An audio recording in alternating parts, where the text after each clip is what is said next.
Hello, everyone. It is now 5:22 Pacific Time, 6:22 Mountain Time, 7:22 Central Time, and 8:22 on the East Coast. And it's 20 minutes late for Train with the Coaches because I'm a technical moron and can't get the other site to work right.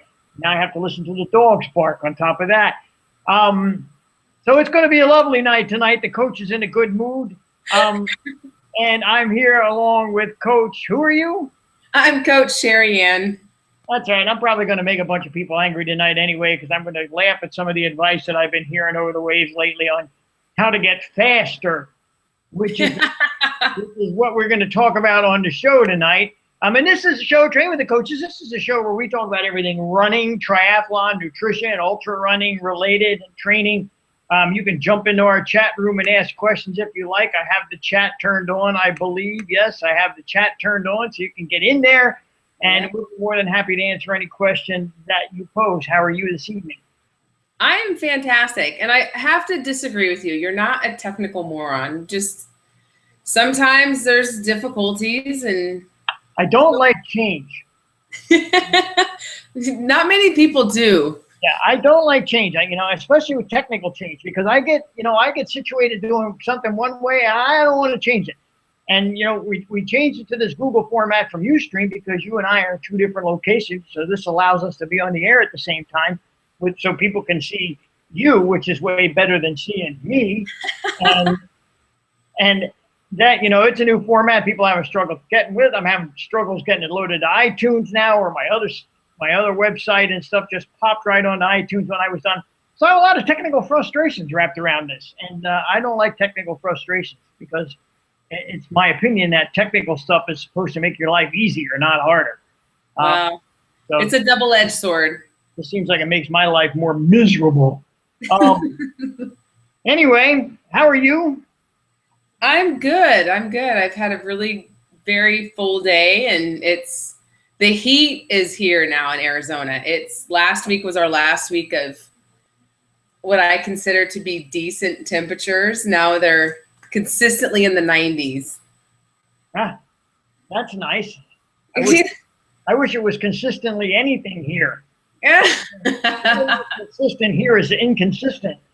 So it's just rough for a couple weeks until my body gets used to the heat, and I have to adapt to it a little differently, especially with my training load. So it takes a couple weeks to get used to, because it feels like all of a sudden it's like, bam, it's here.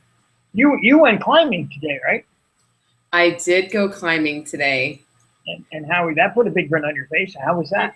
I love anything outside. And I had some friends that were like, hey, we want to go explore a new area. And it was so fitting because my post today on Facebook and Instagram was about exploring, because I love exploring new things. I mean, that's really how I fell in love with trail running. Was I would go out and find a trail, and I would always just keep going. Like I would see a bend in the trail, like, oh, I'll just go to that bend and see what's around it.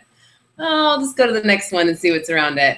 And I just think that is one of the things that I love exploring. I love being outside. It helps me kind of just set my mind at ease, and it's my way of, I don't know, living life.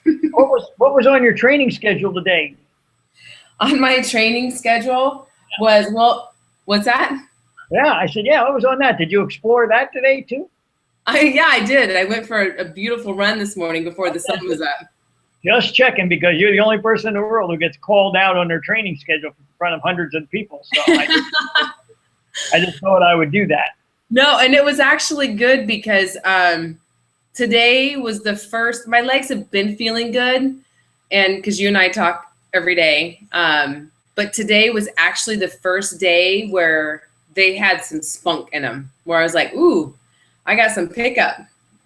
So. Yeah, well, that's about right. 2 weeks after 100, you start to come back, and we went really, really easy for a couple of weeks, for 2 weeks. So, I mean, you're at a good point now.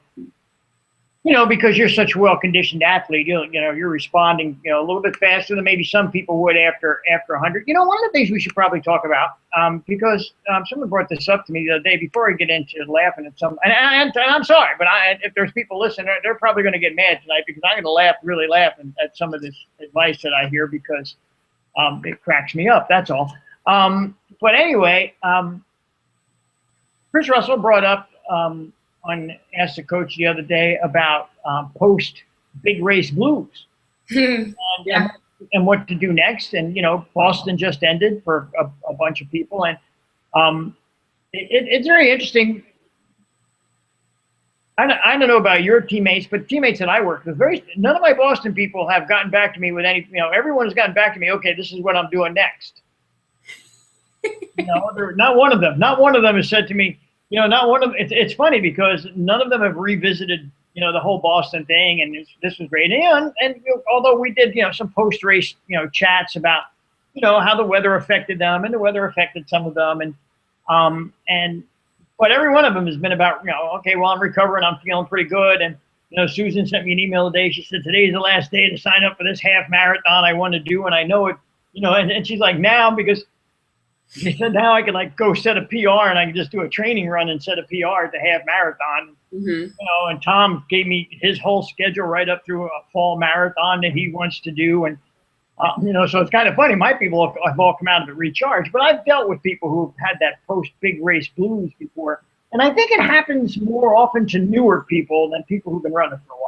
Exactly. I was just going to say those people that come out of the race and are already looking for the next thing that they're preparing for, I think are seasoned athletes, and they've already had that experience with that post-race blue. And so they don't want that. So they're already looking forward to the next thing. Cause I have some new athletes that just did their first 70.3s, and I was well prepared for them to have their blues because we even talked about the blues, and some of them have their blues. But I think it's part of the whole process that a new athlete should go through, because I think it really helps people look at why we set goals, why we have races that we look forward to. And have a training plan in place. Otherwise, people start to flounder and oh, what am I doing? Or they fall off the wagon of working out because they don't have something that they're working towards. And it's funny because I like to go with my people, and even the new people. I like to say, okay, well, this is your first Ironman. Well, what are we going to do after that? Mm-hmm. Especially if it's their first time, this is your first marathon. What do you want to do after that? Because I want them, because their first is not going to be their best, and so I want them thinking ahead. So when they get through your first was your best, but you're you're a freak of nature. We're talking about normal people, and I want them to look at that first race realistically as I'm going to go out there and I'm racing it, but it's not going to be my best race. Mm-hmm. My first marathon is not going to be my best marathon. My first Ironman isn't going to be my best Ironman. My first 70.3 isn't going to be my best 70.3. And I like to really send them into that with that mentality, and for a couple of reasons. One, they don't ever come out of it feeling like they failed. We can come out of it saying, what did we learn? Because look, this is what we have down the road. Right. That's the way I like to send people into races. And I think that helps avoid the blues a little bit, is to have that goal going into one race already set for the next race. Some of my Boston people, their goal was to requalify, and all of them did. All of them came out of that. And it's so now it's Tom's already talking to me about, okay, I'm going to do the Kansas City Marathon in October, and we'll get ready for Boston in April. And I think, he's a seasoned athlete, so he does that. But I think that's a good way to do it with new people as well. Send them into that first race so they don't come out of there with the funk, with a new race in mind, so that they can say, okay, I had a good race. I mean, if they have a great race, great. But the encouragement then is, you had a great race. Now we can get ready to get greater. Right. Right. I always think that there should be a focus. Yeah. And I do talk with my athletes about what we're going to focus on, beyond the race.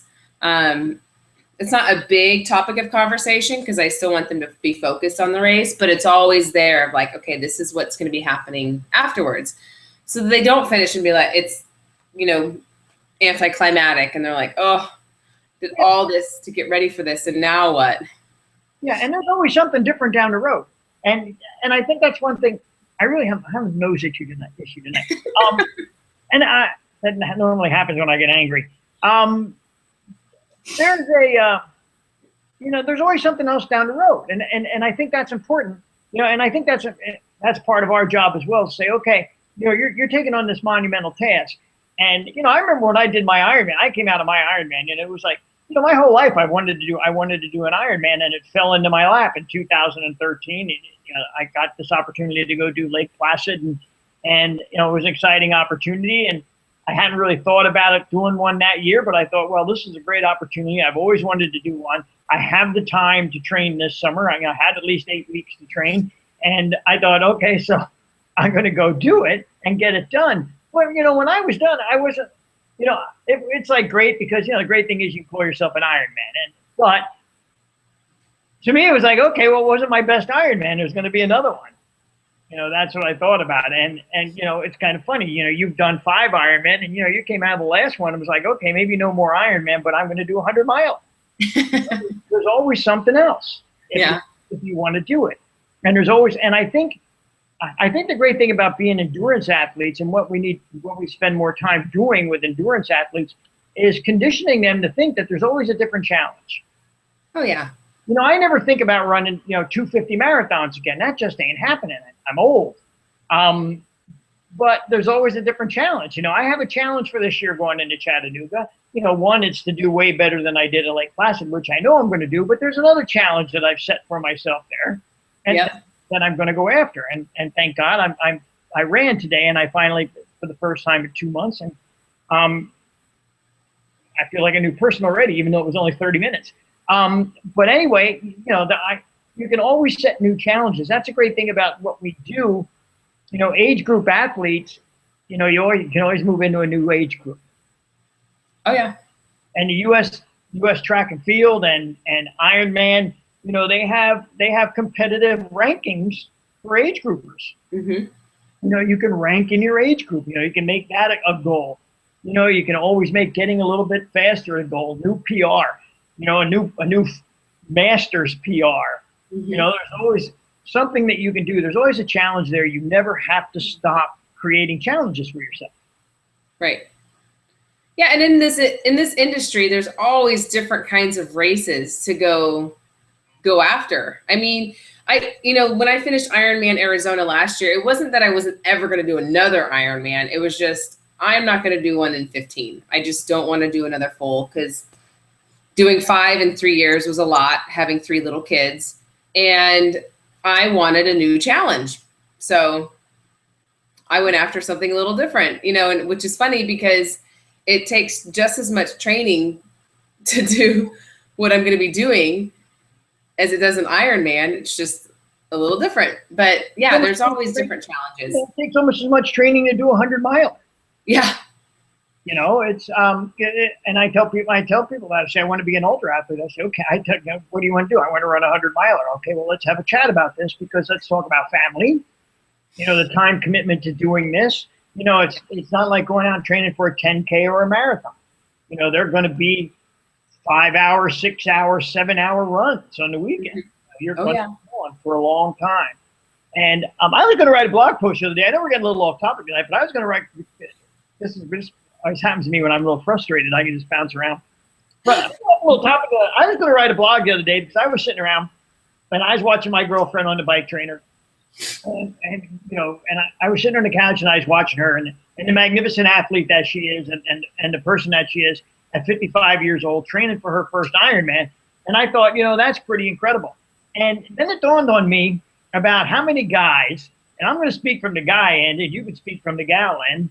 How many guys don't support their significant other, spouse, girlfriend, or whatever, in their endeavor to achieve these goals? And we have quite a few on our team. I'm going to be quite frank. If anyone's listening, okay. We have quite a few on our team who don't get the spousal support that I, for one, think they should get.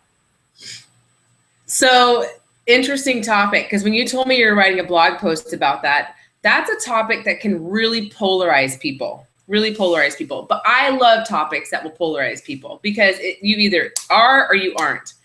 And it's interesting because we do have quite a few people that fall into that category. And when I take on a new Ironman athlete or anybody that's going to do anything of that magnitude, I do talk to them about their support at home, whether it's a boyfriend, girlfriend, husband, wife, family, whatever, because you're going to need it. Yeah. And I'm extremely candid with them in that regard. And it's really interesting when if you go Google Ironman and divorce, it's huge. And now listen, I'm going to speak from a sexist male opinion. And I don't care if anyone out there listens, likes it or doesn't, because you know me, I don't really care if they like what I have to say or not. My girlfriend is 55 years old, and we all know how beautiful my girlfriend is. And she has a body that not even of a 25-year-old, she has a body that most 25-year-olds would die to have. And I got to tell you, as a man, I'm thinking, sweetie, ride that bike. you know, get out there and run. Go run another hour. If you're going to keep looking that good, run another hour. And I'm thinking, guys, what's wrong with you? Have you ever been have you ever been to one of these races and looked around at what the women look like? Have you ever been to a marathon and looked around and see what the women look like? What the heck is wrong with you? Why would you not be encouraging it? Okay, so look, let's say I'm not a triathlete. Okay, I understand the sport because I am a triathlete and I am a coach. My girlfriend comes home, and let's say you're my girlfriend, and you come home, you say, or my wife, and you say, I want to do an Ironman. I say, Ironman, what is that? And I turn on the TV and I look and I go, oh. I said, you're going to look like this when you're done? And you go, yeah. And I say, wait, what's your training process? And you go, well, I'm going to have some 6-hour Saturdays where I'm out on the road and I'm not going to be home or doing anything. And I'm thinking, okay, she's going to look like that. She's got 6 hours. She's going to be out on Saturday. I can go golfing. I can call a guy. I'm all over this. I'm like, honey, the checkbook's in the cabinet. You know, go buy a bike, go get a power meter, go sign up. I'm behind you. You know, I'll carry the baskets. Whatever you need, I'm there. I don't understand men. And if you look at it from a practical standpoint, you're about as healthy and as fit as a person can be. That contributes to your mental well-being and your emotional well-being. And, you know, guys, I'm telling you, you're crazy. If your wife wants to run a marathon, help her. Maybe get your lazy ass off the couch and get on a bike and go for a ride with her when she's doing her long run. Figure out a way to participate and encourage. You know, stop being a bonehead and saying, no, don't do that, or I'm not going to support that, or can't you stay home and take care of the kids? You know what? Take care of the kids yourself for a couple hours. Maybe they'll like you a little more. You know, who knows? But, you know, contribute it because it's such a great thing. It's fitness, and fitness makes people happier. Yeah. And the story definitely improve the well-being of people. It absolutely does. You know, mental state, everything. But I would say the biggest problem for women too is I think that most women fall prey to feeling guilty for not taking care of their family. They feel like if they neglect their family to take care of themselves, because that's how they look at it. Because they're not necessarily, because I train a lot of women they've got to pull themselves off the back burner. There's too many women in this society that put themselves on the back burner. They put their spouse first. They put their kids first. And they Wait, didn't we do away with this on what's her name ran the Boston Marathon? Are you telling me men are really this stupid that they're not willing to help their wife in fitness and take care of their children? Look, you're a mother of 3. Yeah, you're a mother of 3, and let's tell the whole world you're a mother of 3 of a 12-year-old, an 8-year-old, and a 6-year-old. Yeah, you're not the mother of 3 like teenagers who are off all day. You're a mother of 3 who has to get your kids around and do it, and you get it done. You know, and you know what? And I don't know your husband, so this isn't a personal thing. This is just kind of a general thing. But I'm like, you know what? I can take care of the kids for a couple hours on the weekend. Right. it's like, okay, I go to work 8 to 5 every day. I can come home, take care of the kids. You know, you're with them all day long. Why would are we living in the 20s? Why are women still feeling guilty about saying to their husband, you know what, take care of the kids for a couple hours, you schmuck? You might get along with it a little bit. Look, I have some very close personal friends and even some people in the team whose career paths have taken them where, you know, dad is a stay-at-home dad. Yeah. And you know what? And I know a couple on our team who dad's a stay-at-home dad, and you know what? He loves being with the kids. Mom loves spending time with the kids when she's home. Dad still completely supports mom's, you know, athletic endeavors. Mm-hmm. And you know, and it's, I gotta tell you, men, spend time with your children because they grow up a little bit better when they have some daddy influence in there too. I just can't believe that we're living in the dark ages still in 2015, that men aren't supporting their wives and women are feeling guilty because they're not home taking care of their kids.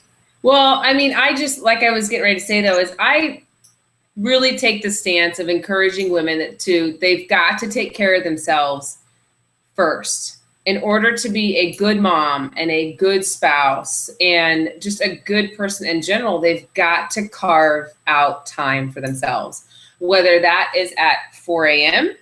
or that is late at night. You know, if you feel guilty for not being present 100% of the time with your kids, I hold no judgment on that. That's your prerogative. But if that's the case, you've got to find time somewhere to carve out for yourself. Otherwise, you will wake up one day and go, what did I do? Yeah. Okay, look, I'm not a marriage counselor by any means. And Lord knows I'm not Mr. Relationship because I've been divorced 3 times.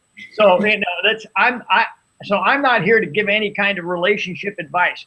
What I am here to say is, look, I have never met a woman, and again, I'm speaking from the man's standpoint. I'm not going to speak for women. I'm going to speak from a man's standpoint. I have never met a woman that has been fit, been a runner or a triathlete or a cyclist or a golfer or a softball player, that wasn't happier than a woman who's not,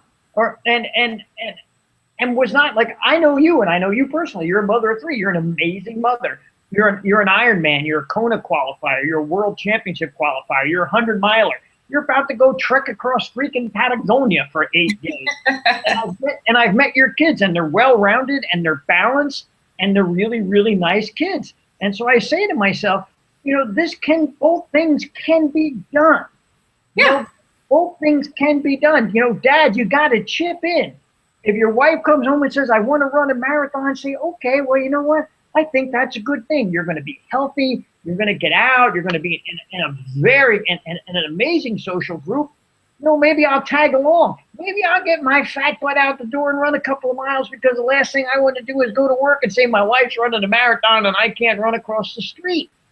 You know, and I got to tell you, I'm thinking that's where a lot of it comes from with men. You know, wife gets out there to do it, and a lot of guys are threatened by this, oh, you're out there running a marathon and I can't do that. You know, I think that's, I got to tell you, I know men, and I'm telling you, I think that's what it is. It's like, you know what? Get out and do it with her. You know, get out and meet her friends, get out and do the run. Dudes, what's wrong with y'all? Okay, enough of that soapbox. No. It bothers me. It does. It inflames me, because I don't like to hear women, especially women who I work with, if they run into that problem, because I say, do you want me to chat with your husband? Because I'll be more than happy to. I may not be your coach after the phone call, but at least, you know, I'll let him know where I think he really should be thinking. Because you know what, by and large, I see a lot more women are very supportive of their husbands' endurance activities. Oh yeah. And I really don't like double standards. I really don't like double standards. And I think guys, you got to get a grip, man. Get a grip. You know, wife wants to be a runner, encourage it, help her, support it, do what you can. She wants to be a triathlete, encourage it, support it, help her do what you can. Pitch in around the house, go out on runs with her. You know, I've told people, you know what? If your wife has a long run and she's going to be out there, you know, take a bike and go for a bike with her. Have the kids meet her at the end of the long run, have a little picnic. There's lots of little creative things that you can do to spend time together to share that activity. And the same thing for women. I mean, it goes both ways. Figure out ways to share the activity. It's time consuming. And on a serious note, it's time consuming, and so figure out a way to share that time. Yeah. And I think everyone will, in the long run, be a lot better off. Just my opinion. Okay, let's get on tonight's topic. Someone posted somewhere last week, I want to get faster. Okay, wait, before you start. Oh, okay.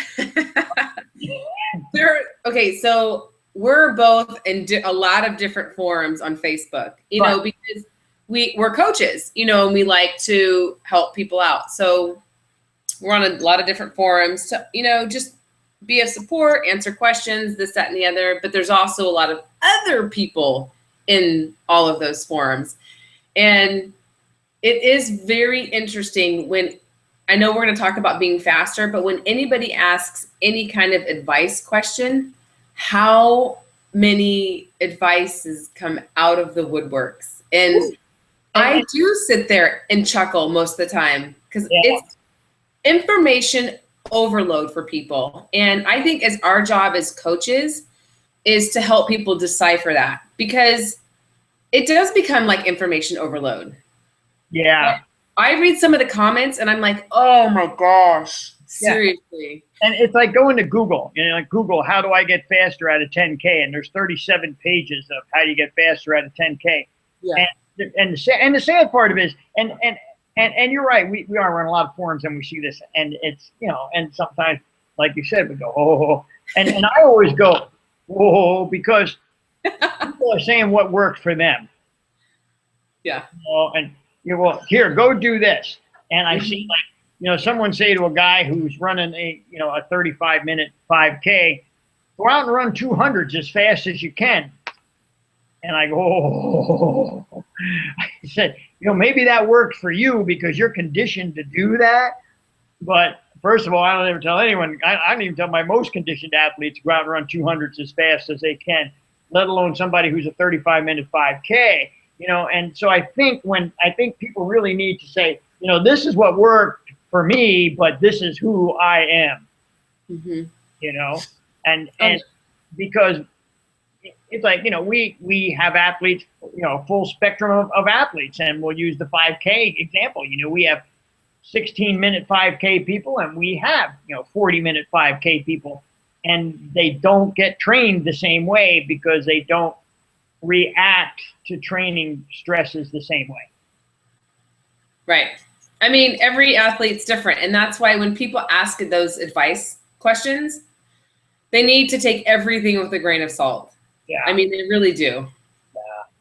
Yeah. Because you can't send someone like right now, because I've been running for 2 months. To me right now, speed work is like a 15-minute fartlek. in zone 3, or, I'm going to blow myself up, where, someone else, speed work might be go out and run 200s, in zone 4, lactate threshold or something. So it's really where you're at in your conditioning process. And you hear me say this all the time, you can only run as fast as your slowest body part. My caboose. Or something's going to break. Is your slowest body part? My pinky. Yeah. Well, let me tell you something. If something in those legs isn't ready to go, or something in the back and something in the hip isn't conditioned and ready to go, and you go out there and run fast, your little feet might be able to turn it over, but that other part that's not ready to go is going to break. Yeah. So, I mean, to answer that question, though, it's the first thing that you got to find out is, or at least that I find out, is they're not my athlete. They are my athlete. I ask why they're asking in a public forum. But if they aren't my athlete, I have to find out where they've been, what they've been doing, what their base is. You can't start doing speed work until you have a very strong base where you can build upon that base. And we've talked about that, about, phase 1 base training, because that's critical. There's no sense in doing any speed work until you do your base work. Yeah. And I tell you guys this all the time, and you always answer a question with a question. And, that's not just, psychology 101, that's coaching 101 too. Because if someone says to me, I want to get faster, my first question is, well, what does faster mean? And they say, well, I want to run a 5K in this. And then my next question is, well, what are you running your 5K in now? Right. Say, well, I want to do this. And I say, okay, then my next question is, so what does your normal training pattern look like? Mm-hmm. And then they say, well, I do this. And then I say to them, well, have you done this? To me, it's like, I spend time with people. I can be in a conversation with someone for 20 minutes and have never made a statement. Yeah. I'm finding out everything that I possibly can about who they are as a runner or a triathlete before I even begin to give them any kind of advice about what they can do, or before I start a training program for them. And I tell all you guys that too. And I know that's, it's the first thing you automatically said was, who are you first? And that's it's a basic essential before giving anyone any advice to do anything. Right. Well, I mean, so to answer that question, because I know there's people going to be that are listening to this either live or playback that want to get faster, that want the answer to that question. How do I get faster? Because everybody wants to get faster. Everybody wants, has a new PR that they want to set. And it is different for everybody. So it's not an easy answer, So if you're truly wanting to ask that question, then you either need to get, it's time to set up an appointment to figure out what you need to do, because it's different for everybody. I mean, but go ahead. I couldn't agree with that more. And you know what? Maybe that's a new service that we should offer. And that service would be, if you want to get faster, we'll give you a 1 hour consultation, and we'll figure out who you are as an athlete, and then we'll say, okay, you might want to try this. Some people don't want to hire coaches, and that's okay. But I almost think that everyone, even if you don't want to hire a coach, it might be worth it to you, to spend an hour with the coach just to learn, because it's a process. And I don't care if you're running if you're a miler, a half miler, 5K, a 10K, a marathon, or a 100-miler, an Ironman, a half Ironman. Everything is a process, and your body responds to that process, and everyone's body responds differently to stress. So I think that people should say, is it worth it? I want to get faster. Is it worth it to me to talk to someone who will listen to me and understand who I am as an athlete, and then prescribe the process for me? Hands down, yes. I mean, and I learned that firsthand because I ran competitively in college, and during our cross country season, it was a little varied with some of the athletes, but we were all running the same distance. So we all pretty much had the same workouts. But once we went to track season, holy cow, depending upon what event you were doing and what kind of athlete you were, I mean, our coach had us all going in different directions, doing different things, because everybody was different and everybody's workload was different. Everybody's, ability to handle stress was a little different.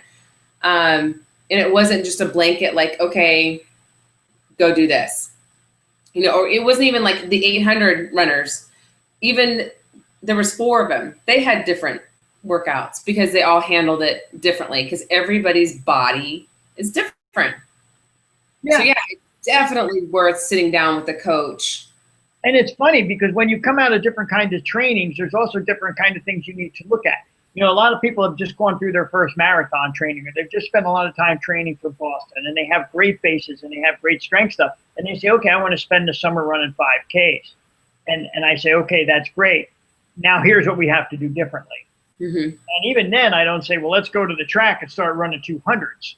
I say, okay, first we're going to learn how to run some intervals, at a little bit lesser stress level to start preparing the body for the faster stuff on the track. You just can't go from, and this is really, it's like with you, it's, you just came out 100-mile training, and now we're going after this Olympic distance Xterra. And, my first week with you going into Olympic distance Xterra training isn't, okay, well, let's go out and run 6x7s, to get you ready, to run that 10K pace. Let's go out and do some trail runs and do some hill work on the trails. And let's get the functions back. Let's get the strength back. We'll get a little bit of turnover back, and the legs used to going a little harder. and then we'll go a little bit faster. You know, as we progress towards it. We don't have a lot of time, but we have a nice base, and fortunately for you, you're a good athlete. It doesn't take long for you to make adjustments, so we'll be okay. But for for the person who isn't the athlete that you are, there's a whole new process that you have to go through with every kind of new training, and you should talk to someone about that. And to throw it blindly up on any forum, and it's great. And I think, and don't get me wrong, the forums are great, the groups are great, the people are supportive, especially all the ones that I know we belong to.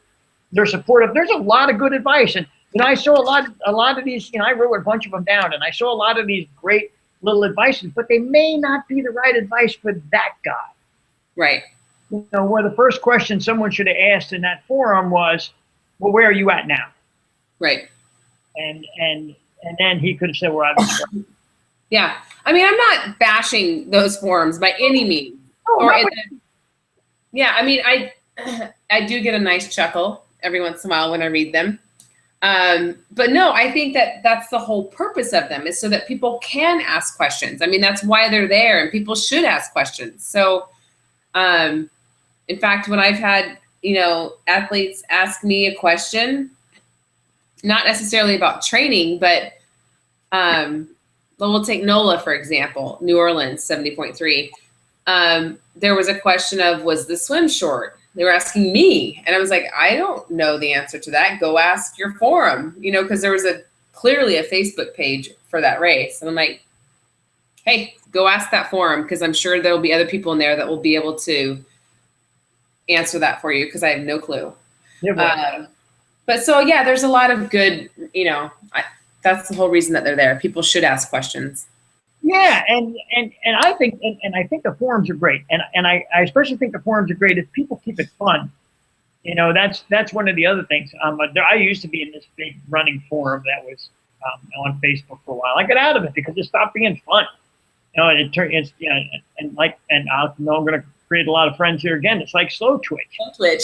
Slow Twitch used to be a great forum, and now Slow Twitch is just a bunch of whining, arrogant know-it-alls. And I can't even go in anymore. And you know what? Most people I know who were in Slow Twitch in the beginning aren't in it anymore. Yeah. Because they just can't take all the whining and the complaining and the negativity. Look, this is a great thing that we do. This is a great experience that we all share. And it doesn't matter from first timer to Boston Marathon qualifier to Kona qualifier. We all share the same experience, and speed is relative, times are relative. It's effort that counts, and the effort is basically the same for everyone. Right. And so I think it should always be encouragement. I'm sure there has to be doses of reality along with encouragement. But I've never been a dream painter. That's one thing about me. When people say to me, "Well, I want to do this," I go, "Well, let's back up a little bit," because I like to protect my job. And if I'm telling people that they can run a 3:15 marathon when 6 hours is the fastest they're ever going to go, that's not good for my career. But I just think that you have to be encouraging. We can do anything. That's a great thing about us as human beings. We can do anything we set our mind to. And that's the bottom line. And as long as your effort is your effort, and you understand that your effort is your effort, and you don't compare yourself to other people, you can be very, very successful and very happy doing what we do. Right. Right. Yeah. So for that person that asked that question of how do I get faster, and I know that people are here on this, listening to this, that want to know, it's different for everybody. So if you want your answer, you'll have to contact us. Yeah. And and we'll be happy to help you find that answer. And we'll be happy to help you find that answer. And we'll be happy to explain to you the best process for you to take that answer. Because when I get done, I'm going to build a new page on our services thing, and that's what it's going to be for, just to help people, find the process that's going to work best for them, or the structure that will work best for them. And if they want to train themselves, then that's great. But I believe someone wants to train themselves, that's great. I think it's great as long as you understand the process and you take care of yourself along the way, right. and do things the right way. And there is a process, and you just have to think that there's no shortcut. Well, and that's what I was going to say too, is that it's the length of time that it takes you to get faster depends on how much faster you want to get. And I mean, that's the biggest thing too. I mean, but it's going to take time. It depends on how much time you're wanting to shave off of your current PR to get to your new PR, because it doesn't happen overnight. It takes time and effort. It's not like you can be like, hey, I want to run faster this weekend for my 5K, so I want to shave 5 minutes. Yeah, I just got done doing a 50K, and I want to run my fastest 5K ever. Well, you know what? There might even be a possibility that will happen without doing anything differently. You know, again, it just depends on how your body responds. You know, and I'll talk about Dave Pittman, who was on the team for years, and about 2 years ago, Dave said to me, "I don't want to run marathons anymore." You know, he'd run a bunch with a 4-time Boston qualifier, and I said, "Fine." He said, "Let's just do base stuff all winter." And and I said, "Okay, fine." And that's what we did. We just did base and strength and core, and it was like in February. He said, "I think I'm going to run a local 5K this week." And at 52 years old, he went out and he set a 5K PR and hadn't done any speed work or any strength work. He just did it off of his base. So, you know, we all respond a little bit differently. You know, Chris Russell is another great example. You know, he's got this heart condition, and going into Boston, you know, Chris at 52 years old is, you know, generally still a sub 3:30 marathoner, but we couldn't do any speed work or anything going into Boston. We knew that because of the heart condition. You know, we couldn't even run in zone 3 for sustained periods of time because of what's going on with him. So, you know, we just based it up. You know, we just based the heck out of it. We strengthened his core. We did a lot of yoga. And he went and ran, you know, a very happy 3:45 at, you know, 52 years old. And so, you know, everyone, it's different. And, you know, you need to figure out the process and how it's going to work for you, you know, to get faster. Mm-hmm. You know, I have a girl who lives here locally now, actually. When I trained her in Boulder, all she ever wanted to do was run 5Ks. You know, that was her whole thing. She wanted to run an 18-minute 5K. So her training program was entirely different than someone who wanted to run a marathon. And she, you know, of course, I think she's running Eugene next week, and she'll probably run 3:10 now. You know, she's that kind of athlete. But again, it's just different for everyone. But it is a process. Yep.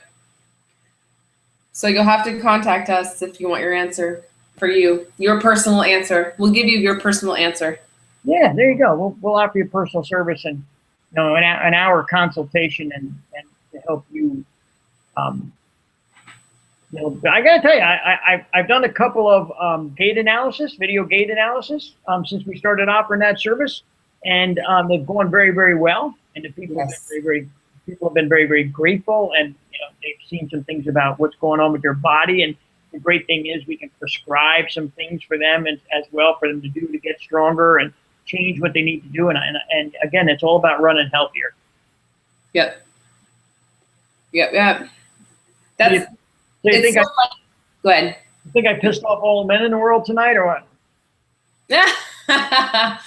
No. The funny thing, though, is that I think that the people that will probably be listening to this already get, like, the endurance community. And I think that, you know, because the ones that aren't supportive won't be listening to this podcast. Yeah. Oh, well, no. You know, I would also like that. Maybe we should start another service. We'll call it the spouse. We'll call it spouse counseling. Heck no. We'll sit down with spouses and we'll explain to them what their spouse is about to go through and what they can do to help. Oh, well, I'll do that, but I'm not coining it counseling. Heck no, I won't. No, trust me, I'm never going to do relationship counseling. Because my response would be have a glass of wine and go get a hot dog. But it's, you know, I think it would be like, it's, you know, you know, I'm serious. I just want to be serious for a second, because I was partially serious before. But look, you know, supporting your spouse is, and again, I'll talk from the man's point of view, is, you know, she's probably delivered your children and is raising your children and has been around while you were out, you know, pounding the pavement looking for a job. And, you know, when you come home from work a little teed off because you had a bad day with the boss, who you normally is there for you, you know, I think it's a no-brainer return if she says she wants to run a marathon or be a triathlete, that you jump on the bandwagon and say, I'm here to help you do that. It would make sense. I'm but feeling from the inside. you know what? It would make sense, you know, if a guy wants to keep his girl, you know, he'll support her. Yeah. And That's the thing though, is like, and I tell people, I told you, I talk to my athletes about that. And I also tell them too, you're not only going to transform physically, but you are going to transform mentally. When you're training for an Ironman or a 100-miler, when you're doing those long sets, it changes you mentally. You just become a different person in the sense of just, you become more of like, anything is possible. Man, if I can do this, then I got the world by the tail. And it's just, you feel very empowered. And it's really different for women. I don't think men go through it as much as women do, just because of the society that we live in. But I tell a lot of women that I train that you're going to feel extremely empowered when you have these long training sets. And then when you finish that race, you're going to look at yourself and kind of go, wow, I'm pretty awesome. Yeah, I couldn't agree with you more. And being a runner first, me being a runner first, when I can run, I'm always in a better place. And being a runner from the time I was a kid, I've always been a confident individual. I think because of that, I've never been afraid.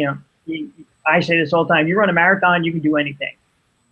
And oh, yeah. and I really believe that there isn't a physical challenge out there that I can't handle. Running helps with my mental clarity, if there is any mental clarity left in me.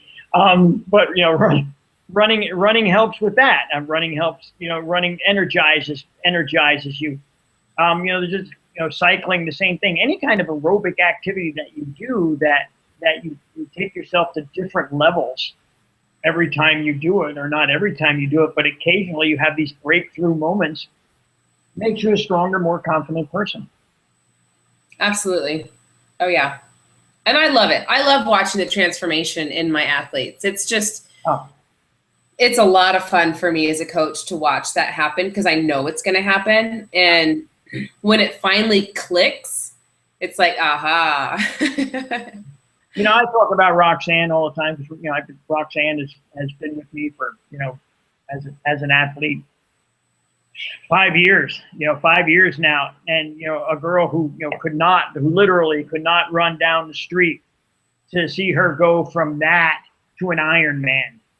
And to me is one of the most. It has been without a doubt the single most rewarding experience in my life as a coach. The 5-year journey with Roxanne. Oh, yeah. Watch the person that she was to the person that she is, and there are all kinds, like as you said, there are all kinds of transformations that went along with that, and all types of life changes that went along with that for her. And I got to experience that amazing journey with her, and it was incredible.